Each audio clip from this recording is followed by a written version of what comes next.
Assalamu alaikum and a very warm welcome to the wrap-up episode of Asia Cup T20 2025। जैसे कि आपको पता है कि एशिया कप का फाइनल हो गया है और ये ट्रॉफ़ी इंडिया ने जीत ली है। 41 ईयर्स में ये पहली दफ़ा हुआ कि इंडिया पाकिस्तान का फाइनल हुआ। इस फाइनल में गेम में उतराव चढ़ाव आता रहा और गेम कभी इंडिया के हक़ में गई और कभी पाकिस्तान के, लेकिन इंडिया ने ये ट्रॉफ़ी लिफ्ट की और इस ट्रॉफ़ी के लिफ्ट करने से उन्होंने अपना जो अनबीटन रैकेट है एशिया कप में उसको कायम रखा। इस एशिया कप का और स्पेशली फाइनल का पोस्टमार्टम कराएंगे अपने very competent cricketing analyst mister Abdul Aleem से। एशिया कप कंक्लूड हो चुका है और डिज़र्वेडली इंडियन टीम ने एशिया कप क्लिंच कर लिया है। जैसा कि हमने अपने प्रीव्यू में कहा था, प्रीव्यू बिफोर द टूर्नामेंट और preview before the match, India consistent team साबित हुई। और जैसा कि और एक चीज़ हमने ये डिस्कस की थी कि इंडिया और पाकिस्तान का परफॉर्मेंस और इनके बीच में कंपटीशन जो है has been on the upside. अगर हम फर्स्ट मैच देखें तो it was a one sided match, second match और क्लोज हुआ, और इसी तरह देखें हम फाइनल को देखें तो final was very very competitive. It could have been anyone's game. थोड़ी सी मिस्टेक हो गई पाकिस्तान की तरफ से। आई थिंक इनएक्सपीरियंस की वजह से पाकिस्तान ने जो है ना सही अपने रिसोर्सेज को अप्लाई नहीं किया, वरना probably the result might have been different. But kudos to India for holding their nerve. Tilak Verma, exceptional talent, and I'm pretty certain कि वो आगे जाके इंडिया के ODI स्क्वाड में भी अपनी परमानेंट जगह बना लेंगे post retirements of Virat Kohli and Rohit Sharma. He needs to work on his bowling, लेकिन वो कर सकते हैं इस हवाले से। तो all in all it was a good tournament.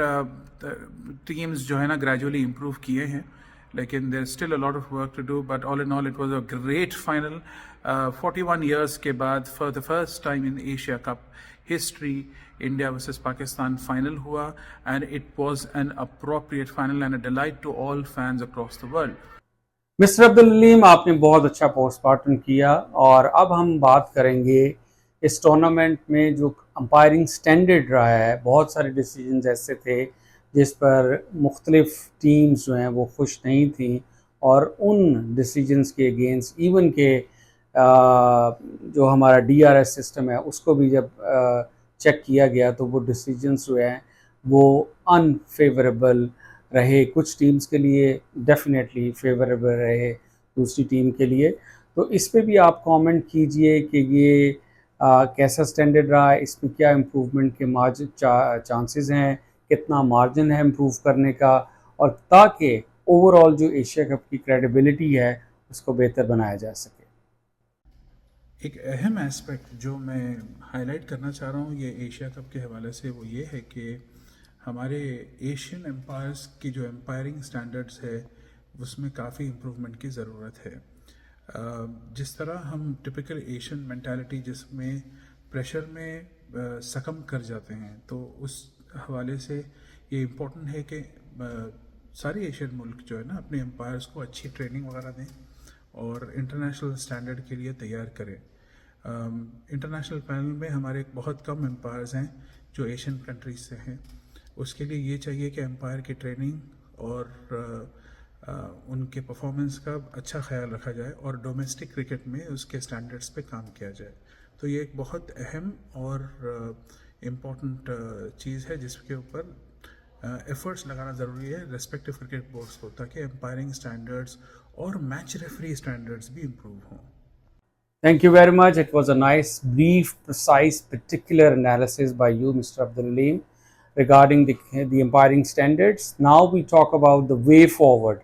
Asia Cup 2026 में जो हमारा होगा, वैसे भी वर्ल्ड कप भी आ रहा है, उसके हवाले से भी आपका फोकस स्पेसिफिकली अगर हम चाहें और आपका पॉइंट ऑफ व्यू जानना चाहें एशियन टीम्स के हवाले से कि वो वर्ल्ड कप में कैसा परफॉर्म करेंगी, किन किन टीम्स को किन किन एरियाज़ में इम्प्रूवमेंट की ज़रूरत है, with specific focus on India and Pakistan, क्योंकि जैसे देखा गया है कि पहला मैच पाकिस्तान बिल्कुल आसानी से हारा, दूसरे में थोड़ा सा कंपटीशन रहा, टफ टाइम इंडिया को मिला, और थर्ड मैच में काफ़ी क्लोज मैच देखने को मिला। इसी तरह अफ़गानिस्तान की टीम, बांग्लादेश, श्रीलंका और ओमान और यूएई की टीम्स के हवाले से भी ब्रीफली बताइए कि वे फॉरवर्ड क्या है इन टीम्स का T20 में, और with specific reference to T20 world cup coming up in 2026 to be played in India. Start करता हूँ मैं इंडिया से। इंडिया की टीम के लिए मेजॉरिटी चीज़ें काम कर रही थी। एक तो ये कि कंडीशंस उनके लिए बहुत फेवरेबल थी, उस वजह से उनके जो 3 स्पिनर स्ट्रेटजी थी वो बिल्कुल अच्छी तरह काम कर गई। बैटिंग लाइनअप में कोई ना कोई, किसी न किसी प्लेयर ने अपना हैंड रेस किया हर मैच में। अभिषेक शर्मा का एक्सेप्शनल टूर्नामेंट रहा and without doubt he was the player of the tournament. Varun Chakravarthy, Kuldeep Yadav ने they played an exceptional role, जिसकी वजह से उन्होंने ऑपोजिशन टीम्स की स्कोरिंग को डाउन कर दिया।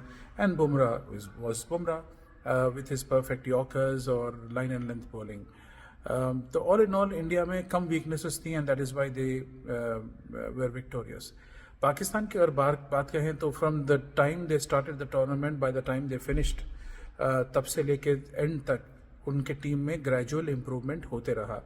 इससे क्लियरली ये जाहिर होता है कि प्लेयर्स को और एक्सपोजर की ज़रूरत है, और सिर्फ इनएक्सपीरियंस की वजह से ये लोग ये टूर्नामेंट हारे हैं। अगर आप नोटिस करें इस बात को कि Sahibzada Farhan at the top of the batting, और समझिए आप 2 और 3 पे अगर आप फ़खर जमान को खिला रहे हैं, इसके अलावा कोई और बैटिंग परफॉर्मेंस नहीं रही है। जो स्लम्प जो उन्होंने दिखाया है जो एशिया कप के फाइनल में, that was devastating. I mean, एक टॉप टीम होने के नाते, एक टीम जो फाइनलिस्ट है, इस तरह उनका मिडिल ऑर्डर रेगुलरली क्रम्बल नहीं हो सकता। तो इसके लिए जो है ना, उनको अपने T20 स्क्वाड में चेंज करना चाहिए। एक अर्ली वीडियो में जो कुछ टाइम पहले हमने रिकॉर्ड की थी कि पाकिस्तान की स्ट्रैटेजी क्या होनी चाहिए और इनका फोकस जो स्ट्राइक रेट्स के ऊपर जो है, उससे उनको थोड़ा सा हटना चाहिए, क्योंकि ये वर्क नहीं कर रहा है। They need solidity. जिस तरह फाइनल में विकेट्स गिरे थे, उस वक्त उनको कंसोलिडेशन की ज़रूरत थी, हिटिंग की ज़रूरत नहीं थी। बहुत ही रैश शॉट्स खेले गए और इस वजह से उनकी बैटिंग कोलैप्स हो गई। इसीलिए उनको सॉलिडिटी चाहिए। अब पाकिस्तान क्रिकेट में कौन ऐसे बैट्समैन हैं जिनको स्क्वाड में लेकर आया जा सकता है? Number 1 without doubt Babar Azam. Early 130s में उनका स्ट्राइक रेट है, लेकिन he is a solid batsman जो आपको एक एंड से विकेट गिरने नहीं देंगे। नंबर 2, आपको मोहम्मद रिजवान को लाना पड़ेगा। सवाल ये उठता है कि आपके पास कौन प्लेयर है जो रिप्लेस कर सकता है इन प्लेयरों को। अगर इस बात का जवाब है तो फिर वो प्लेयर्स को लेके आना चाहिए स्क्वाड में, लेकिन जवाब नहीं है। इसीलिए ये 2 प्लेयर्स जिनका strike rate is pretty good और दे कंसोलिडेट एज वेल, और इन ये they have leadership roles to play as well, और एज मेंटर्स वो लोग टीम को मेंटर भी करेंगे। तो I think these 2 players should be included in the squad. और एक प्लेयर जो मैं चाहता हूँ, ये मेरी ओपिनियन है कि वो पाकिस्तान टीम में वापसी करें, वो है Naseem Shah in the T20 squad. I think मैं शुरू से ही बात मानता हूँ कि Haris Rauf is a good bowler. उनके स्ट्राइक रेट अच्छी है, लेकिन he always goes for runs. That's the problem.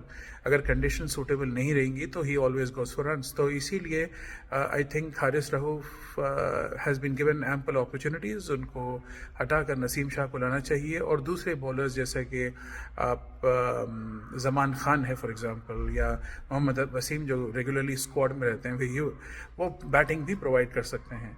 तो ये थोड़े बहुत चेंजेस। और हाँ, most importantly I think it's time Salman Agha को रिप्लेस कर दिया जाए और किसी और को, मोहम्मद रिजवान को should be given the T20 captaincy according to me. Looking at the road ahead, 5 महीने बाकी हैं T20 वर्ल्ड कप के लिए, अंडर 5 मंथ्स। तो जैसा कि मैंने अर्लियर बताया कि पाकिस्तान को क्या करना चाहिए, इंडिया शुड कंटिन्यू जो वो कर रहे हैं, बस उस चीज़ को कंटिन्यू करना चाहिए। दूसरे एशियन टीम्स हैं उनको भी अपना उनके पास भी स्कोप है कि वो अपनी बेस्ट टीम्स खिलाएं. बांग्लादेश है, अफ़गानिस्तान है, they have to up their ante in order to compete, क्योंकि ये तो एशिया कप था, वो वर्ल्ड कप है जहाँ पे बाकी दूसरी टीमें भी होंगी. तो इस हवाले से उनको मेहनत करनी चाहिए. पाकिस्तान का टेस्ट क्रिकेट सीज़न शुरू हो रहा है जहाँ पे वो लोग साउथ अफ्रीका के ख़िलाफ़ खेलेंगे. उधर अगेन होम कंडीशंस में ये बहुत ज़रूरी है कि वर्ल्ड टेस्ट चैम्पियंस के ख़िलाफ़ उनका परफॉर्मेंस अच्छा हो. इंडिया की भी करंटली वेस्ट इंडीज़ टीम से चल रही है. फर्स्ट टेस्ट इंडिया जीत चुकी है अंडर 3 डेज़. तो एक डोमिनेटिंग और कमांडिंग परफॉर्मेंस था. इफ़ यू रिफ्लेक्ट के लास्ट सीज़न में न्यूजीलैंड ने इंडिया को हारकर इंडिया में 3-0 उनको हराया था, जिस वजह से इंडिया वर्ल्ड टेस्ट चैम्पियनशिप के फाइनल्स में उनकी जगह ही नहीं बन सकी. तो ओडीआई क्रिकेट और T20 क्रिकेट डोमिनेट करने वाला है अगले कुछ महीनों तक, क्योंकि for the upcoming T20 world cup तो टीम्स जो है ना अपने मैक्सिमम कोशिश यही करेंगे कि जो भी अपने उनके गैप्स हैं परफॉर्मेंसेस में उसको अपलिफ्ट करें, in terms of strike rate हो, इन टर्म्स ऑफ फील्डिंग हो, इन टर्म्स ऑफ फिटनेस हो, in terms of pinch hitters हो, इन टर्म्स ऑफ ओपनर्स हो, in terms of balance of the side हो. तो ये सारी चीज़ों पे टीम्स काम करेंगे और काफ़ी सारे इंटरनेशनल्स खेलने वाले हैं, इंडिया भी हो, पाकिस्तान हो और दूसरे मुल्क भी. तो all in all in performances के ऊपर डिपेंड करेगा कि इनके फाइनल 11s किस तरह स्टैक अप करेंगे लेट जनवरी अर्ली फरवरी में before the world cup begins. So hopefully हम देखेंगे और आगे जायज़ा लेंगे कि टीम्स किस तरह परफॉर्म कर रहे हैं आगे के वीडियोज़ में इंशाअल्लाह. तो नाजरीन, ये था हमारा wrap up episode regarding the Asia cup T20 2025. उम्मीद है आपको ये एनालिसिस पसंद आए होंगे, और अगर आप हमारी ये सीरीज़ देखते रहे हैं तो आपने ये बात नोट की होगी कि हमारे एनालिसिस और हमारी प्रेडिक्शंस जो हैं वो 10 आउट ऑफ 10 रही हैं. अपने कीमती कमेंट्स का ज़रूर से आगाह कीजिएगा, and keep watching these episodes and do suggest what should we start next. Take care of yourself. Make it a great day. Bye bye.